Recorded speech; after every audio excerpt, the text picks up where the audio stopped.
지난해 말에 우리나라는 세계에서 7번째로 1인당 국민소득이 3만 달러가 넘고 그리고 인구가 5천만이 넘는 30, 50 클럽에 그렇게 가입되었습니다. 미국, 영국, 독일, 또 프랑스나 이탈리아, 일본에 이어서 7번째로 우리나라가 강대국 대열에 그렇게 가입했습니다. 36년 동안 일제의 식민 통치 아래서 해방의 기쁨도 잠시 1950년 우리는 6.25 사변을 당하게 됩니다. 6.25 전쟁으로 인해서 이 땅은 잿더미로 변하게 되죠. 그런데 바로 그런 이 땅에서 산업을 일으키고 민주화 과정을 거쳐서 무려 70년 만에 이렇게 세계 7대 강대국 가운데 들어갈 정도로 30, 50 클럽에 가입될 정도로 그렇게 부강한 나라가 되었다라는 것입니다. 이것은 하나님의 은혜요, 기적이 아니고서는 도저히 설명할 수 없을 것입니다. 그러나 여러분, 지난날의 한국의 역사를 보면 사실 피와 눈물의 역사다라고 말할 수 있습니다. 수천 년을 짓밟히고 조롱받고 속임을 당하고 아직도 남북이 총부리를 마주대고 있는 그러한 현실 가운데 살아가고 있습니다. 그래서 함석헌 선생은 우리 역사를 눈물이 없이는 쓰지 못하는 역사, 쓰다가도 붓을 놓고 눈물을 닦지 않으면 안 되는 역사, 그러나 셰익스피어는 몰라도 우리 역사는 알아야 된다, 이렇게 말했습니다. 여러분, 그런데 우리나라 못지않은 그런 슬픈 역사를 가진 나라가 또 있습니다. 바로 이스라엘입니다. 그들의 역사도 피로 얼룩진 역사입니다. 압제와 항거, 침략과 전쟁으로 얼룩진 역사를 가지고 있습니다. 그들은 나라를 빼앗기고 많은 백성들이 포로로 그렇게 끌려갔습니다. 오늘 본문의 시는 포로들의 노래인데, 저자는 성전에서 노래를 하던 악기를 연주하던 레위인으로 그렇게 추정이 됩니다. 그런데 그가 바벨론의 포로로 끌려왔습니다. 이런 사실은 3절에 보면 시온의 노래를 부르라는 사실과 또 성전 예배 때 사용했던 수금, 오른손의 제주라는 이런 단어를 통해서 그가 성전에서 악기를 다루던 자였음을 볼 수 있습니다. 여러분, 이스라엘이 바벨론의 포로로 잡혀갔을 때 그들이 당한 고통과 괴로움은 정말 눈물 없이는 볼 수 없는 그런 역사였습니다. 시드기야 왕은 두 눈이 뽑혔습니다. 노사슬에 결박당한 채 맨발로 그렇게 끌려가서 죽는 날까지 옥에 갇혔습니다. 오늘 보면 이런 고난의 역사 속에서 시인이 바벨론의 강가에 앉아서 조국을 그리워하며 눈물 흘린 모습을 그렇게 기록하고 있습니다. 오늘 보면 이렇게 시작합니다. 우리가 바벨론의 여러 강변 거기에 앉아서 시온을 기억하며 울었도다. 시온을 기억하며 울었도다. 이 울었도다라는 말은 방성대곡하다, 이런 말입니다. 죽음을 인하여 애곡하다, 이런 단어입니다. 즉, 사랑하는 사람이 죽었을 때처럼 억제할 수 없는 슬픔으로 인하여 큰 소리를 내어서 우는 그 울음을 말합니다.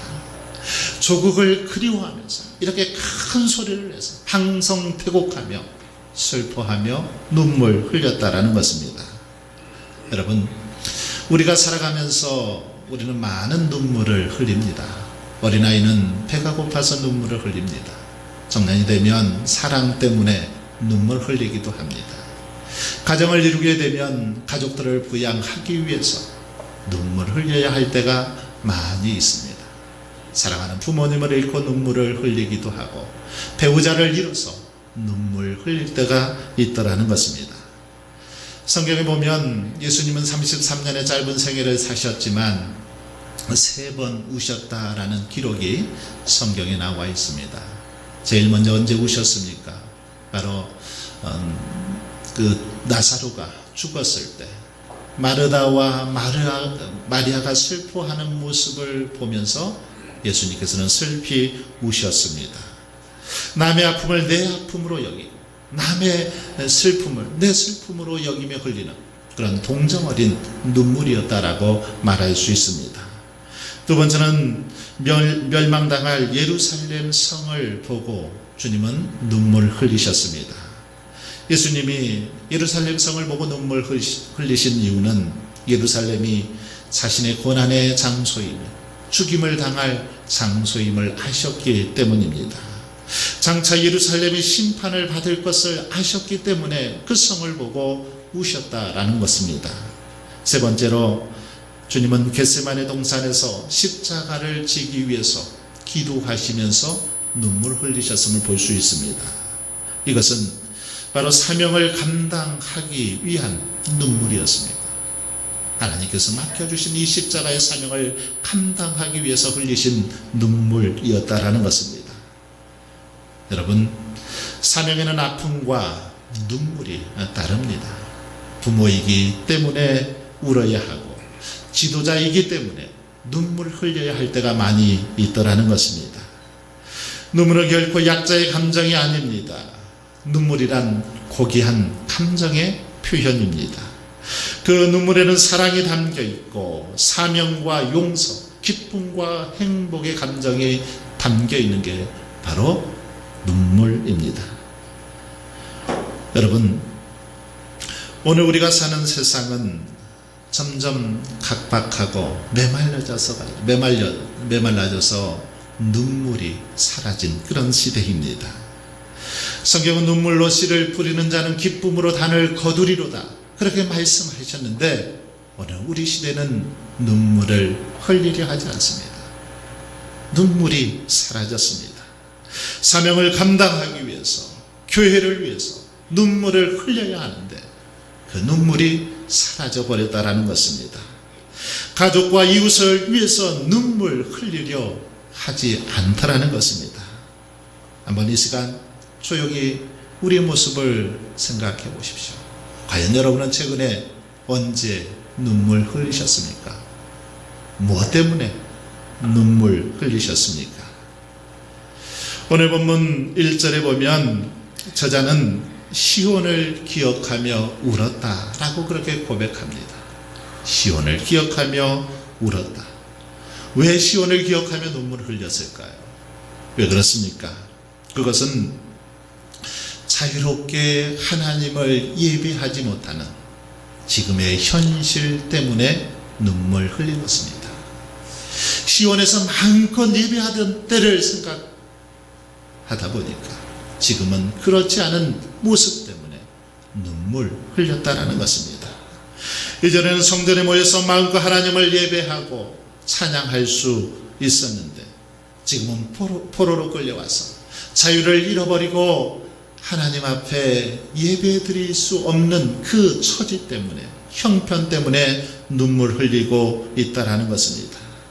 성전에 모여 하나님을 예배하던 때를 기억하며 처참하게 파괴된 지금의 성전과 현실이 너무 서글퍼서 그렇게 시인은 눈물을 흘리고 있다라는 것입니다.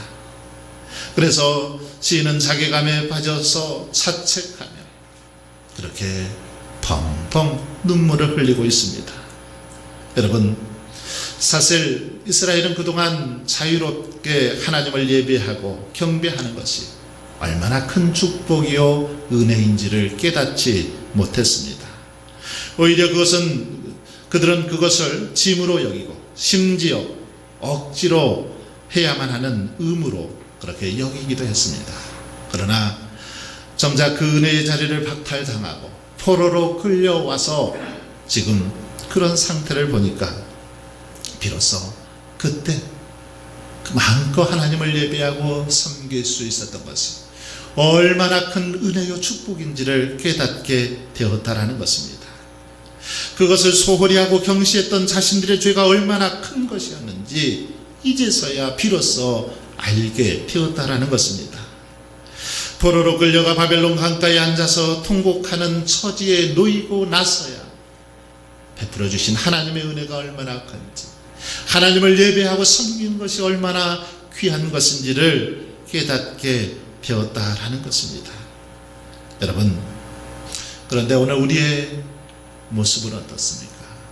오늘 우리의 모습이 바로 이런 모습은 아닙니까? 과거 우리의 신앙의 선배들은 무수한 박해와 탄압 속에서도 하나님을 예배할 수 있고 하나님의 이름을 부를 수 있다는 사실만으로도 기뻐하고 즐거워했습니다. 행복해했습니다. 그러면서 늘 자유롭게 말씀을 듣고 가르칠 수 있는 때가 오기만을 그렇게 간절히 사모하며 사셨습니다. 그런데 불과 100여 년이 지나 오늘날 우리의 모습을 한번 보십시오. 우리 선조들이 그토록 사모하고 소망했던 자유로운 그 신앙의 모습을, 그런 신앙생활을 하고 있음에도 불구하고 우리는 얼마나 감격을 가지고 얼마나 기쁨으로 즐거움으로 하나님께 예배드리고 있습니까? 이렇게 마음껏 자유롭게 하나님을 예배할 수 있음에도 불구하고 오히려 형식적으로 습관적으로 그렇게 예배드리고 있지는 않습니까? 그래서 조금만 예배가 길어지고 찬양이 길어지면 참지 못하고 불만을 토로하고 원망하고 있지는 않습니까? 여러분, 혹시라도 우리 가운데 이런 모습이 있다면 철저히 회개하고 눈물로 통회할 수 있기를 바랍니다. 하나님을 온전히 예배하지 못하고 섬기지 못하는 그 모습 때문에 가슴 아파하고 탄식할 수 있기를 바랍니다. 만약 우리가 하나님이 베푸신 이런 축복과 은혜를 깨닫지 못하고 예배자로 합당한 삶을 살지 못한다라면 이스라엘 백성들이 바벨론 강가에 앉아서 그렇게 탄식하며 슬퍼했던 것처럼 그런 비참한 상황이 우리에게도 일어날 수밖에 없을 것입니다. 사랑하는 성도 여러분, 그러기에 이제라도 우리는 이렇게 마음껏 하나님을 예배하고 섬길 수 있음을 감사하고 기뻐할 수 있길 바랍니다. 이것이 우리에게 주신 얼마나 큰 축복이요 은혜인지를 깨달을 수 있기를 바랍니다. 그러기에 더욱 우리는 예배의 자리를 사모하고 하나님을 예배하는 일에 집중할 수 있길 바랍니다. 신령과 진정으로 하나님을 예배하는 것, 이것이야말로 하나님이 가장 기뻐하시는 믿음의 모습이기 때문입니다. 또한 오늘 본문의 시인이 눈물 흘린 이유는 민족의 고통 때문이었습니다. 자기 민족이 당하고 있는 그 아픔 때문에 눈물 흘렸다라는 것입니다. 1절에 보시면 시인은 그 중에 버드나무에 우리가 우리의 수금을 걸었나니 이렇게 기록하고 있습니다. 버드나무는 잎이 흔들리며 서로 부딪혀서 처량한 소리를 이렇게 내곤 하는데 슬픔의 감정을 비유할 때 그래서 이것을 사용하기도 합니다. 이 나무는 바벨론에만 서식한 나무가 아니라 이스라엘 백성들이 살던 팔레스틴 땅에도 흔한 그런 나무였습니다. 그래서 이스라엘 백성들은 그 축제 때 이 나뭇가지를 흔들기도 했습니다. 그러기에 이 나무, 이스라엘 백성들에게 있어서 버드나무는 굉장히 친숙하고 또 굉장히 의미 있는 그런 나무였습니다. 감나무가 운주에서 친숙한 것처럼 버드나무는 이스라엘 백성들에게 이렇게 친숙한 나무였다라는 겁니다. 여러분, 버드나무를 바라볼 때 이스라엘 백성들의 감정은 달랐다는 거죠. 여러분이 감나무를 바라볼 때 아마 다른 사람들과의 그 바라보는 마음이 다를 것 같습니다. 저는 운주에 와서부터는 감나무를 보는 것이 좀 다르게 보이더라고요. 이전에는 그냥 대수롭게 그렇게 봤는데 이제는 감나무를 볼 때마다 때로는 가슴이 뭉클하기도 합니다. 그러면서 우리는 감나무가 냉해도 입지 않고 어떤 자연 피해 입지 않고 잘 돼야 될 텐데 하는 생각을 가져보게 됩니다. 감나무를 볼 때마다 이렇게 다른 마음이 드는 것처럼 이스라엘 백성들은 버드나무를 볼 때마다 민족을 생각하고 자기들이 살던 땅을 그리워했다라는 것입니다. 포로 생활을 하는 이스라엘 백성들은 예루살렘 축제 때 이 버드나무 가지를 들고 흔들었던 그것을 기억하면서 지금 자신들이 당한 아픔의 현실을 보며 눈물 흘렸다라는 것입니다. 그리고 동시에 하나님의 거룩한 도성 시온에 머물지 못하고 포로로 끌려와서 고통당하고 있는 자신들의 그 처지, 그것 때문에 눈물을 흘리고 있다라는 것입니다. 그런데 시인은 오늘 본문에 보면 이 버드나무에 수금을 걸었다라고 그렇게 기록하고 있습니다. 수금을 이 버드나무에 걸어두었다라고 합니다. 걸었다라는 말은 허공에 매달다라는 뜻을 가지고 있죠. 이것은 사람을 처형하는 것과 관련해서 자주 사용되는 그런 표현이기도 합니다. 마치 여러 개의 수금이 쭉 매달려 처형당한 제수처럼 그렇게 걸려 있는데, 그것이 포로로 사로잡혀 와 있는 자신들의 모습처럼 그렇게 느껴졌다라는 것입니다. 이처럼 그들은 예배 때 사용하던 수금을 장례 치르든 매여 달지 않으면 안 되는 그런 상황에 놓인 것입니다. 그들의 기쁨의 찬양은 장송곡으로 대신하지 않으면 안 될 정도로 그렇게 지금 비통한 처지에 놓이게 되었다라는 것입니다. 이렇게 시인은 버드나무 가지에 수금을 걸어놓고 시온을 기억하며 울었습니다. 왜 이렇게 울어야만 했습니까? 그 이유가 3절에 기록이 되어 있습니다. 3절에 보시면 이는 우리를 사로잡은 자가 거기서 우리에게 노래를 청하며 우리를 황폐하게 한 자가 기쁨을 청하고 자기들을 위하여 시온의 노래 중 하나를 노래하라 함이로다.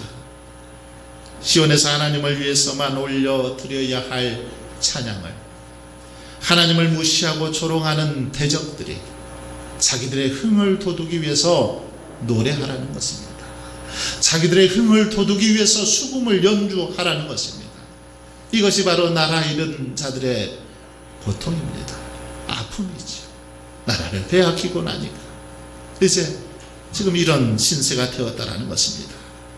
바벨론 사람들이 유대 민족을 노리게 삼아 자신들 앞에서 수금을 치고 노래를 부르라는 것입니다. 우상 앞에 술을 붓고 우상 앞에 절하면서 하나님께 불렀던 거룩한 찬송을 지금 이스라엘 민족들에게 연주하라는 것입니다. 이처럼 나라를 잃어버리고 포로로 잡혀와 대적들의 조롱거리가 된 민족의 아픔, 이 아픔을 생각하니 그들은 눈물 흘리지 않을 수 없었다라는 것입니다. 그렇게 그들은 생명의 위협을 받는 전쟁 중에서도 수금을 버드나무에 걸어둘 수밖에 없었다라는 것입니다. 예루살렘에 돌아가서 자유의 노래를 부르기 전에는 다시는 수금을 연주하지 않겠다고, 사사로운 노래를 부르지 않겠다고 결심을 하면서 이렇게 눈물 흘리고 있다는 것입니다. 그러면서 예루살렘을 잊어버린다면 오른손이 말라 더 이상 수금을 연주하지 못하고 벙어리가 될 것이다. 만일 너보다 더 좋아하는 다른 것이 있다면 내 혀가 입천장에 붙을 것이다. 이렇게 시인은 고백하고 있습니다. 다시 말해서 시인은 자신이 예루살렘을 가장 소중히 여기고 가장 큰 기쁨으로 여기지 않는다면 자신은 더 이상 어떤 노래도 부를 수 없는 벙어리가 되어도 상관없다. 이런 고백을 하고 있습니다. 여러분, 그렇습니다. 그들의 눈물 흘렸던 이유는 포로로 끌려와서 당하는 고통 때문이었습니다. 압제 때문이었습니다. 그것에 항로하지 못하는 나약한 자기 그 민족의 처지 때문에 그렇게 눈물 흘리고 있다라는 것입니다. 자유롭게 흘러가는 바벨론의 강물을 바라보면서 자신들의 죄와 허물로 인한 조국의 상처와 고통을 생각하면서 그들은 하염없이 그렇게 눈물 흘렸다라는 것입니다. 여러분, 오늘 우리들에게도 이런 눈물이 있어야 될 줄 믿습니다. 이 나라와 민족을 위해서 여러분, 우리도 눈물 흘려야 합니다.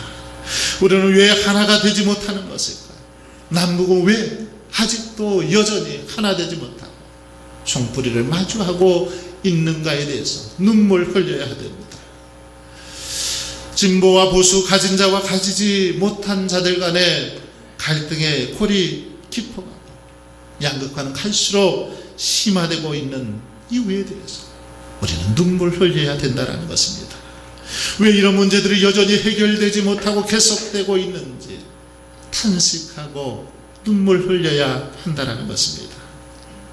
저와 여러분은 시인처럼 이 나라와 이 민족을 위해서, 이 나라의 고통과 아픔을 위해서 눈물 흘려야 합니다.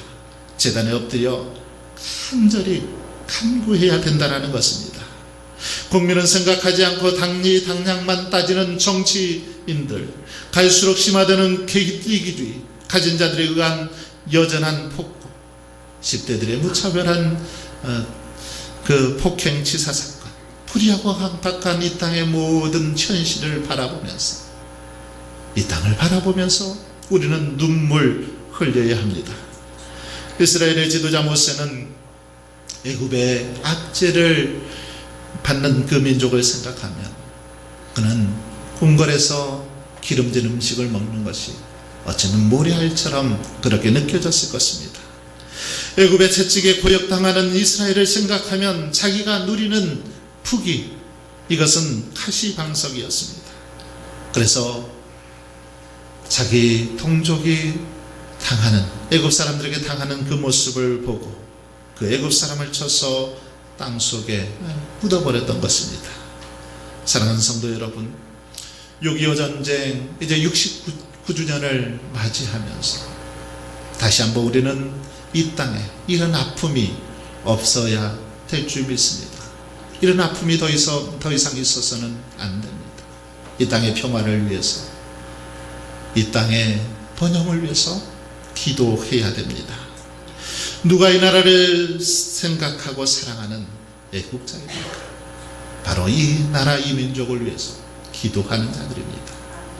이 나라를 위해서 눈물 흘리는 자가 참된 애국자인 것입니다. 이 나라가 처한 상황을 놓고 이 나라의 고통과 아픔을 위해서 그렇게 하나님 앞에 눈물로 호소하는 사람, 그들이 진정한 애국자인 것입니다. 이스라엘 민족은 나라를 빼앗기고 비참한 처지에 놓인 조국을 생각하며 바벨론 강가에서 참회의 눈물을 흘렸습니다. 탄식하고 애통했습니다. 결국 하나님께서는 그들의 눈물을 기억하시고 그들을 포로에서 해방시켜 주셨던 걸 볼 수 있습니다. 사랑하는 여러분, 그러므로 저와 여러분도 이 나라, 이 민족을 위해서 눈물 흘릴 수 있기를 바랍니다. 도산 안창호 선생님은 이렇게 회개하며 울었습니다. 나는 죄인이로소이다. 내가 이 민족을 생각만 해도 나를 이렇게 가슴 벅차고 따뜻하게 감싸주는데 나는 이 민족을 위하여 한 것이 없으니 내가 죄인이로소이다. 내가 죄인이로소이다. 이 나라가 독립을 못하는 것이 다 나 때문이로소이다. 자손은 조상을 원망하고 후지는 선배를 원망하고 이 나라 민족이 이 지경이 된 것을 그들의 책임이라고도 전가하니 나는 죄인이로소이다. 어찌하여 그놈이 죽일 놈이라고 말하면서 나는 깨닫지 못하는지 내가 죄인이로소이다. 이렇게 말하면서 슬피 울었다는 것입니다. 여러분, 정부를 비판하고 누군가에게 책임을 떠넘기는 건 쉽지만, 그러나 그것을 위해서 눈물 흘리는 것 결코 쉽지만은 않습니다. 그러나 진정한 애국자는 도산 안창호 선생님처럼 내가 죄인이고 나의 부족됨임을 깨닫고 나라를 위해서 눈물 흘리는 사람입니다. 바로 이 눈물이 이 나라를 살리고 번창하게 하는 것입니다. 그러므로 우리 자신부터 이 나라와 민족을 위해서, 한국교회를 위해서 눈물 흘릴 수 있길 바랍니다. 하나님을 부인하고 황금 만능주의에 빠져 살아가는 이 나라, 이 민족을 위해서, 반목과 대륙으로 갈등하고 있는 이 민족을 위해서 눈물 흘릴 수 있기를 바랍니다. 그럴 때 바로 우리의 이 눈물을 통해서 회복의 역사, 거듭남의 역사가 일어나게 될 줄 믿습니다. 이런 은혜와 축복이 저와 여러분의 삶 속에 가득하시길 주의 이름으로 축원합니다. 아버지 하나님, 우리에게도 주님의 눈물을 허락하여 주시옵소서.